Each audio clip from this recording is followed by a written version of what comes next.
we talk about the 1999 agreement and the 2016 agreement. And it wasn't shown on the screen, so I just want to bring that up now. So this really is the contract from the 1999 that Janet Jagan signed as president, of course as minister.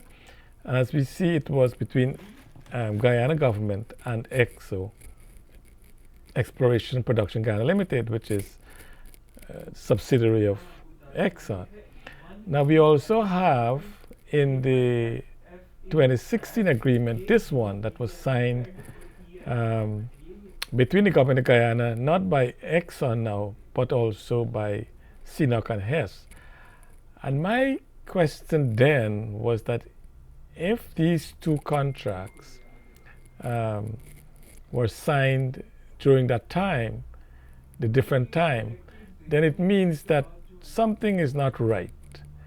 My gut feeling is, and again, we'll have to ask the question, and the question is, why is it that in 2019, when this agreement was signed, it was only between the government of Guyana and Exxon, ESSO, subsidiary of Exxon, and in this one, it was signed between the government of Guyana and not only Exxon, but now with CNOOC and Hess. And my question was that under the exploration agreement, that the prospective license that Janet Jagan signed, it did give approval for ESSO to have assignment, and they did, as I said. Now, was this assignment paid for? It is my reasonable assumption that Exxon will not bring in others in the deal, which they know they own 100% of, unless, of course, there is some income for Exxon. That's all I'm saying. And I'm saying if that is the case, then we need to share that income that they receive. Now, why is so many of us upset about that? I don't know. But if there is payment that Exxon received to give up 55% of that lucrative block to CNOOC and Hess, we need to get a part of that payment. Now, I want to come to this part that I did to show you, the Guyanese, what will happen if we were to get that part. And this is, I want to show it fully on the screen so you see exactly what is going on. This is what will happen. If Exxon received $10 billion from CNOOC and Hess, my take is that we should get 50% of that, which is $5 billion US dollars. Of that $5 billion US, if it's more, then of course our income will be more. If it's less, it will be less. But I think a reasonable assumption is that Exxon would have received at least $10 billion from CNOOC and from Hess to be a part of this consortium. If that is so, then $5 billion should come to us. We have 800,000 people approximately, and if 3 persons make up a household, then we'll have about 267,000 households. And I rounded up to 300,000. So I said, let us make the assumption that we have 300,000 households. I would take this $5 billion and I would give 60% of that to the citizens of Guyana, to every household. $3 billion of the $5 billion will go to this 300,000 household. It means that each household in Guyana will receive 10,000 US, which will be 2 million Guyana dollars. And I'm saying, if this is so, if Exxon received that payment and we are entitled to part of that, some is saying that, oh, is that in the agreement? Is it in the act? In my view, it is not relevant. What is relevant is when the negotiators sat down to sign the 2016 agreement, and I think it was a blunder on the coalition, they didn't do it. Did they negotiate with Exxon to say, well, we'll bring in these 2 other players in the game, but you got to give us part of what you receive from them, if any. And that is what we don't know. So we're asking the government of Guyana. They have the authority to do it. I don't. You and I don't have the authority. Exxon going to just dismiss us. So, did you receive contribution from Exxon and CNOOC, from Hess and CNOOC? And if that is so, then we need to know how much. And we'll ask CNOOC and Hess the same question. How much did you pay to Exxon, if any? And if there is some payment, we need to know that number. And if that is so, then we need to share it. So if we were to receive $5 billion in Guyana from that share that Exxon received, if they receive $10 billion, I will recommend that we distribute $3 billion of that to all Guyanese household. And the household is, as I said, about 300,000.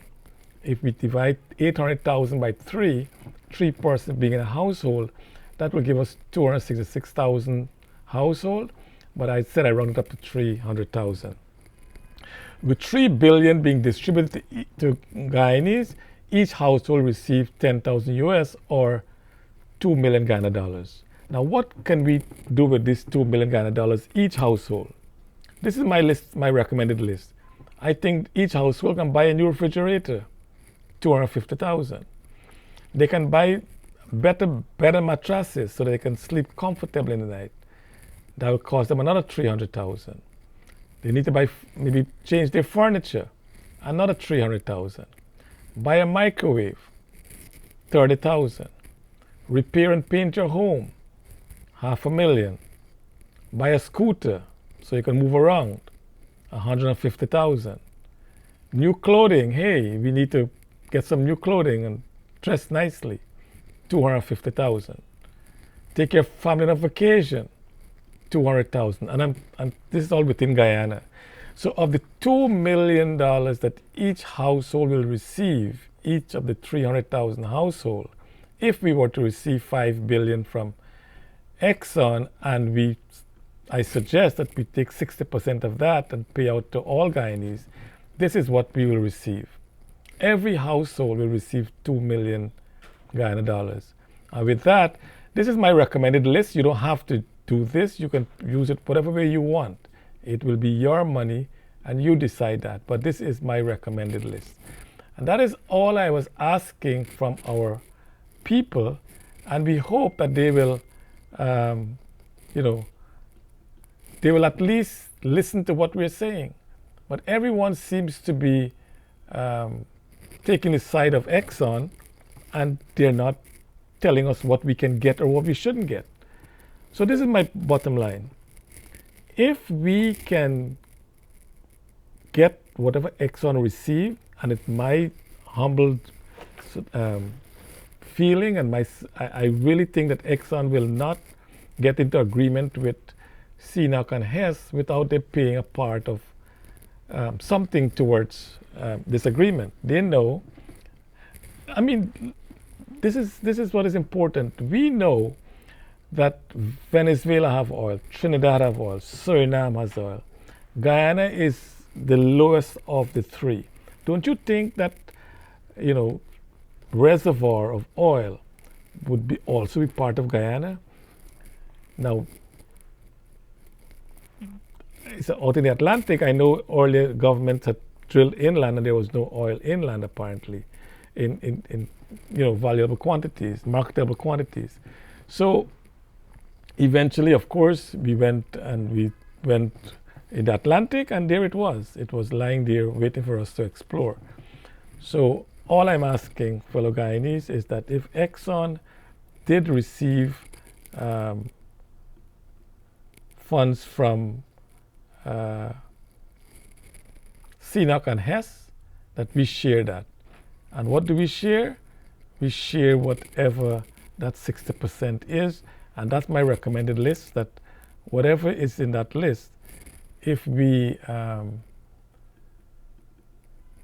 can share this, that would be great for people. Our people will begin to start to live. I mean, that's the idea. We have suffered for too long. Why don't we get part of that money, and each household get a lump sum of $2 million Ghana dollars? That will generate so much activity in our country. Whatever you want to buy with it. My recommendation is that maybe you buy a new refrigerator, maybe you buy a new bed and mattress, Maybe buy new furniture. Maybe buy a microwave. Maybe repair your home. Maybe buy something to move around. Buy new clothing.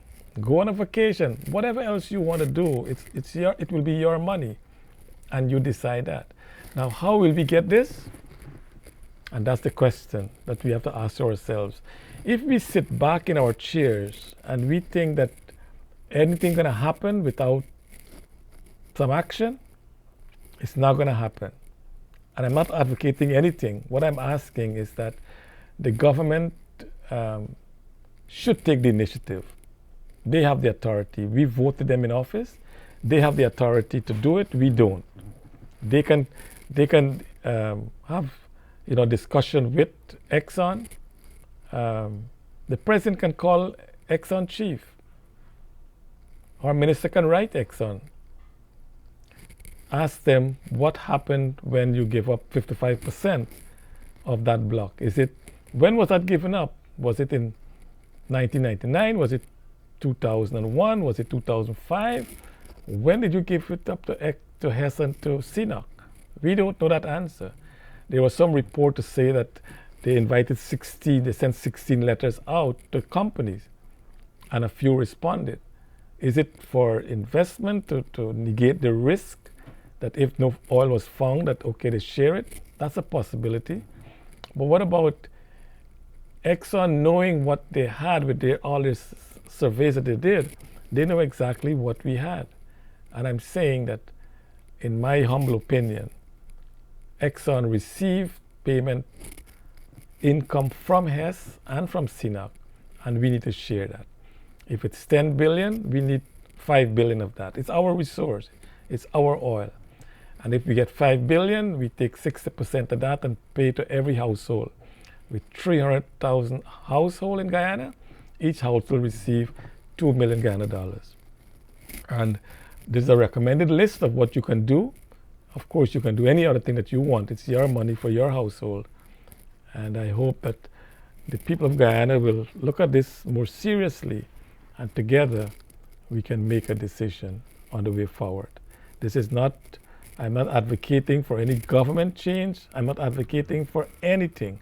What I'm saying is that the people of Guyana have elected a government, and it is incumbent on the government to act in the interests of the people. And this is what the people need. People need to start living in Guyana. And if the government is not prepared to do that, then my humble opinion is that you need to step aside and let others do it. That's my opinion.